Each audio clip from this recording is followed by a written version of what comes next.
afternoon, everyone. Bonjour tout le monde.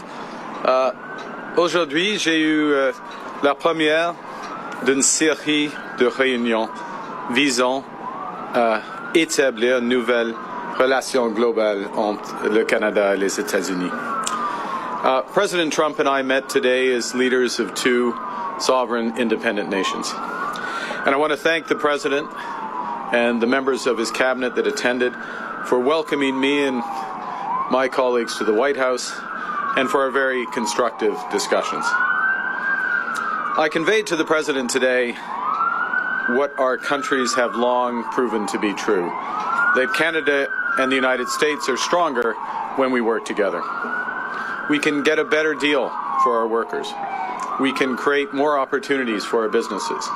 We can build stronger economies across North America when we work together. And really today marked the end of the beginning of a process of the United States and Canada redefining that relationship of working together. The question is how we will cooperate in the future, how we can build an economic and security relationship built on mutual respect, built on common interests, and that delivers transformational benefits to our economies. We had what I would describe as wide-ranging and, as I said a moment ago, very constructive discussions. We agreed to have further conversations in the coming weeks, and we are looking forward to meeting in person at the G7 summit in Kananaskis in Alberta.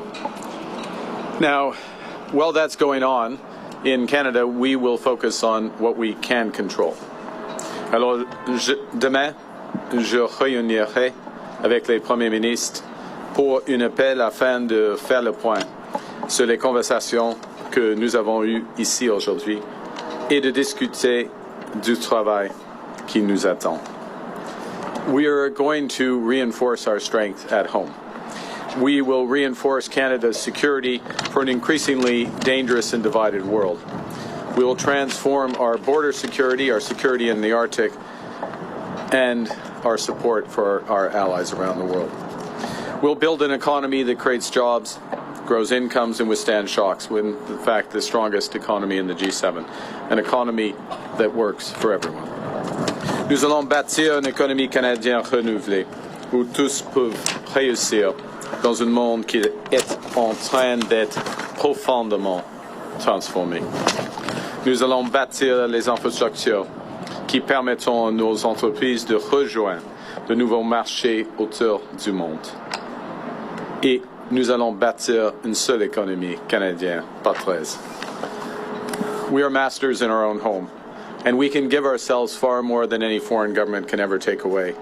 So now is the time to build, and based on the discussion today, to build at home and to build with our partners abroad, including the United States. Merci beaucoup. Thank you very much, and I look forward to your questions. Thank you, Prime Minister. We'll now begin the press conference. We'll begin with questions from the traveling delegation. First question, première question. Good afternoon, Prime Minister Tonda McCharles, Toronto Star. I was watching your face through the meeting in the Oval Office, and I wondered what was going through your mind when the President talked about erasing the artificial border and how he criticized your predecessor and Madam Freeland. Thank you for your question. I'm glad that you couldn't tell what was going through my mind as that was going through. With respect to the first point, the President has made known his wish about that issue for some time. I've been careful always to distinguish between wish and reality. I was clear there in the Oval Office, as I've been clear throughout on behalf of Canadians, that this is never going to happen. Canada is not for sale. It never will be for sale. Some things, as I said in the room, some things are never for sale. And he agreed with that. I distinguish between the two. And then with respect to the importance of reestablishing a constructive relationship for negotiations of a partnership, of an economic and security partnership, which is what we were here for. I look forward, not back, and I think we established a good basis today. what gives you specifically any indication that the president is willing to renegotiate a new trade deal with you and drop tariffs? Apart from the fact that he said that he would, is willing to have that negotiation, I think that's the main thing. That doesn't presuppose the outcome of the negotiation.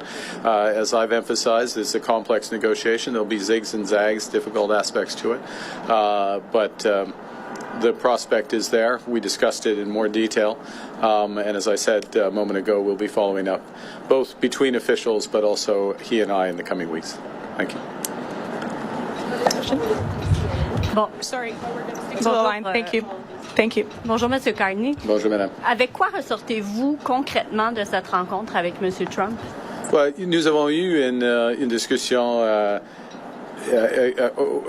travers des sujets géopolitiques et des sujets et des enjeux qui impliquent les relations commerciales du Canada et des États-Unis. Nous avons un trajet concret. Nous avons eu un échange des perspectives en ce qui concerne les tarifs, les objectifs stratégiques des États-Unis, les objectifs stratégiques du Canada. Et il y a plusieurs enjeux sur lesquels on peut avancer les discussions. Alors, il y a un plan qui existe et une volonté qui existe entre les deux pays d'avancer les discussions. Mais il n'y a pas de décision sur n'importe quel tarif aujourd'hui. Quand il a été question, quand on a posé la question à M. Trump sur les tarifs, s'il avait l'intention, si vous pouviez faire quelque chose pour les lever, pour les supprimer, il a dit non. Comment est-ce que vous l'interprétez? Ce n'était pas une surprise pour moi. Pas du tout. Non, pas du tout, parce qu'il y a c'est une situation très complexe. Hein. Il y a plusieurs tarifs, il y a des liens entre les initiatives américaines, il y a un monde qui est plus dangereux et divisé, et il y a des liens entre nos relations sécuritaires et nos relations économiques. Alors, il n'y a pas une initiative canadienne qui peut changer cette situation. C'est la raison pour laquelle il faut avoir des discussions globales. Ce que je voulais dire, c'est qu'il faut s'attendre encore à ce que plusieurs mois, dans les prochains mois, ça reste. Là. On verra. Non, on verra.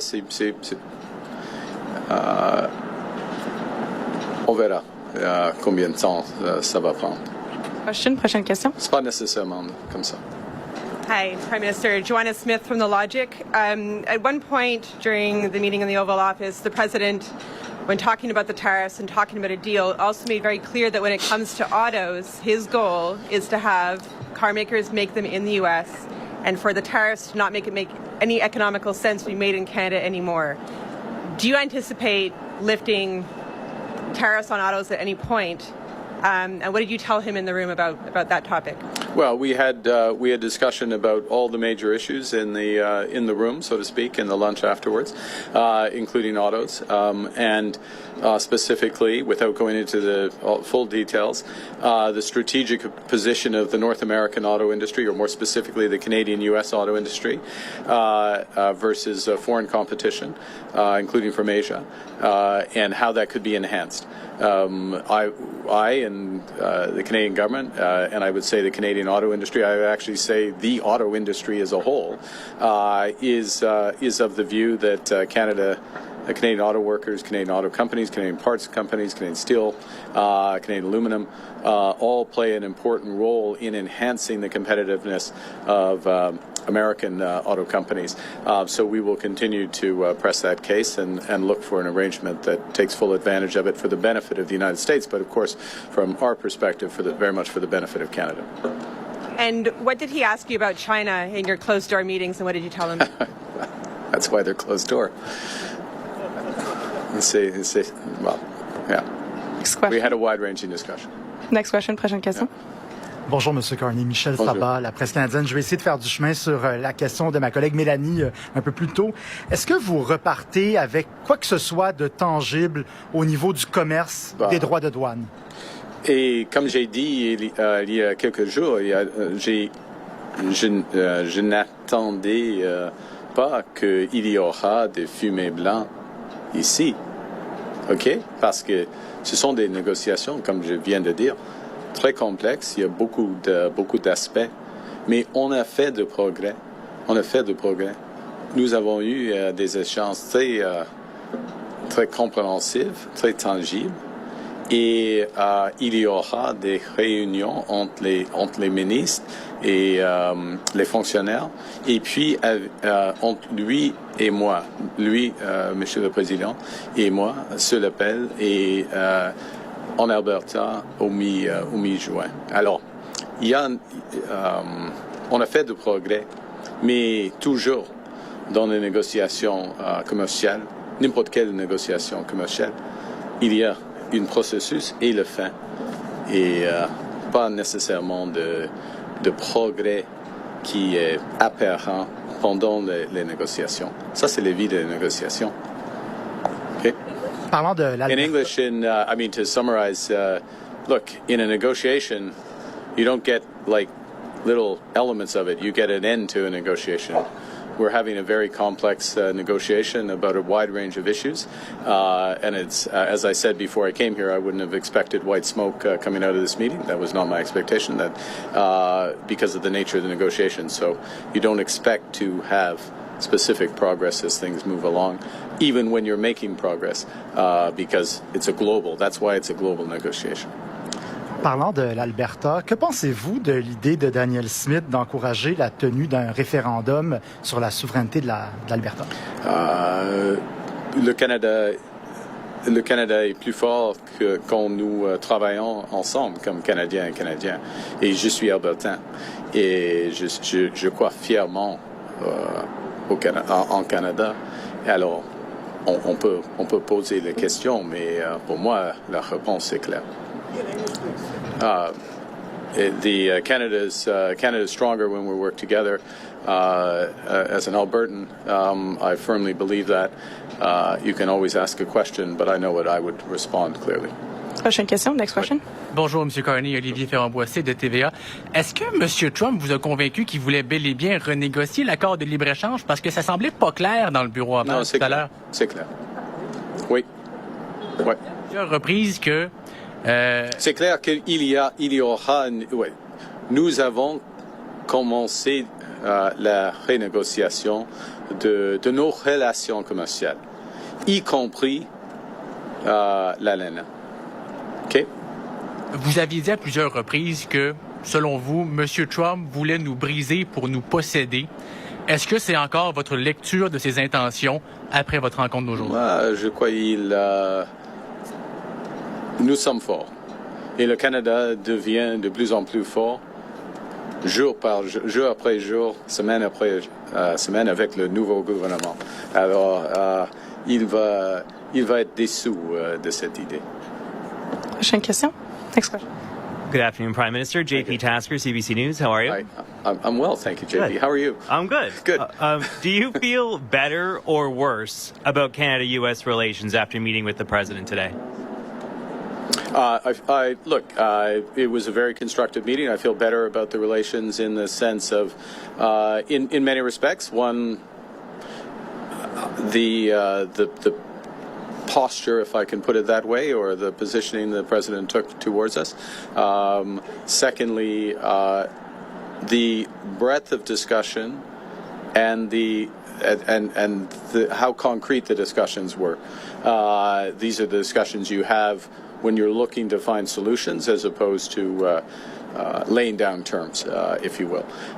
So feel better about that. And I would add one other thing, which maybe isn't as obvious, so I should say it, which is that we also discussed a number of issues globally, geostrategically, if I can put it that way, where we have common interests, common concerns, and that, of course, is a sign of a broader and very healthy, or a healthy relationship. Look, we have, JP, we have a lot more work to do. I'm not trying to suggest, at any respect, that we can have one meeting and everything's changed, but now we are engaged and very fully engaged. Good afternoon, Prime Minister. Ashley Burke, CBC News. What specifically did you say to President Trump about lifting tariffs on Canada? And based on your conversations, what do you think it would take to get those tariffs lifted, and how long could it take? Well, I can't answer the second part of your question because we don't make that decision.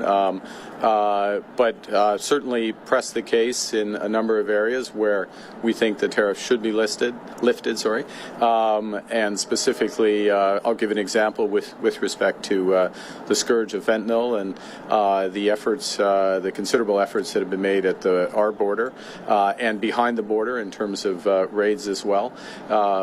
Huge investments in border personnel, in drone surveillance, Black Hawk surveillance, and then those are being reinforced, as you would have seen during the campaign, commitments to another 2,000, in effect, 1,000 border guards through CBSA, another 1,000 RCMP, further efforts there. And what we're seeing is huge results for this. Canada's contribution to this problem, cross-border problem, was always very small, but it's down by over 90% with the efforts. And it is an absolute focus of the government. So that is an example of where we would see the case being very strong for the tariffs to be removed. We've made that case. We'll see where that goes. In other areas, the tariffs are, in our view, not in the interests of American competitiveness and jobs. We have more work to do on making those cases on that. Thank you. En français, sur le fentanyl, s'il vous plaît. Pardon? Sur le fentanyl, alors, nous avons fait beaucoup de progrès en ce qui concerne le fentanyl. Il y a une chute. On a commencé avec un niveau très bas par rapport au Mexique. C'est moins de 1%, mais il y avait une chute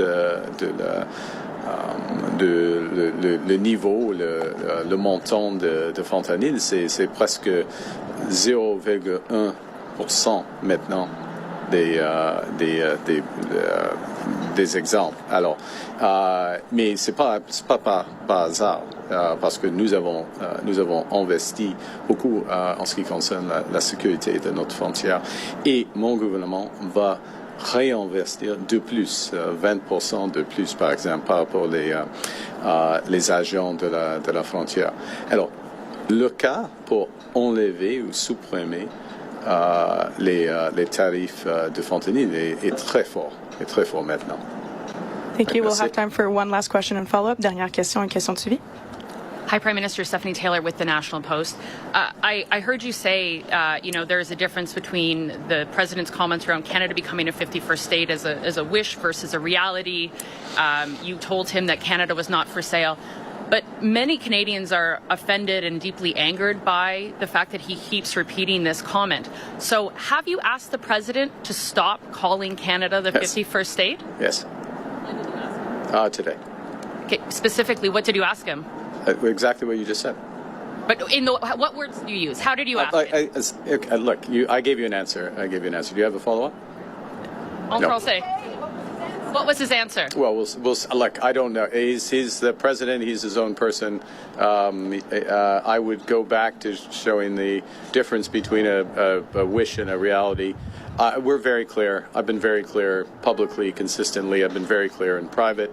I was clear again in the Oval Office. Will be clear throughout. The president. He understands that we're having a negotiation between sovereign nations and that we will only pursue and accept a deal that's in the best interests of Canada, not just in the short term, but in the medium and long term for Canada. J'ai dit, c'est pas utile de répéter cette idée. Je l'ai dit à lui mais il est le président, il va dire ce qu'il veut. Pas. Mais il y a une différence, une grande différence entre la réalité et la volonté, comme vous le savez. This will be the last question. Sorry, just last question. Okay. Steph didn't take a follow-up. So last question, please. Thank you. This is Vipal Manga from the Wall Street Journal.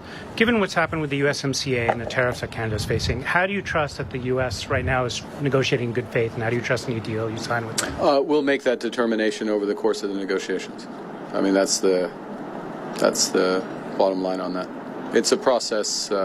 You see, and I would emphasize the following, which is that we have been in the process, as most would know, of an election, and so this is the point at which a serious discussion begins. And so we had the president at his invitation. I'm here. He welcomed us. We had a very substantive, wide-ranging discussion with the president, but in the presence of the vice president, the secretary of commerce, the secretary of foreign affairs, and beyond, his chief of staff as well. Now I'm in trouble, Stephen Miller. I think that covers it. That covers it? I hope so. And we have some very specific things to follow up on and build out from that. And in any negotiation, then you make a determination based on that. It also, part of what you make a determination based on are the incentives aligned in the agreement that you get. And I think the lesson would be of this experience is to ensure that the incentives are aligned and durably so between the two countries, and that is a way that agreements are self-reinforcing. Thank you very much. Prime Minister, this was the next press conference. C'est ce qui met fin à notre conférence de presse. Merci.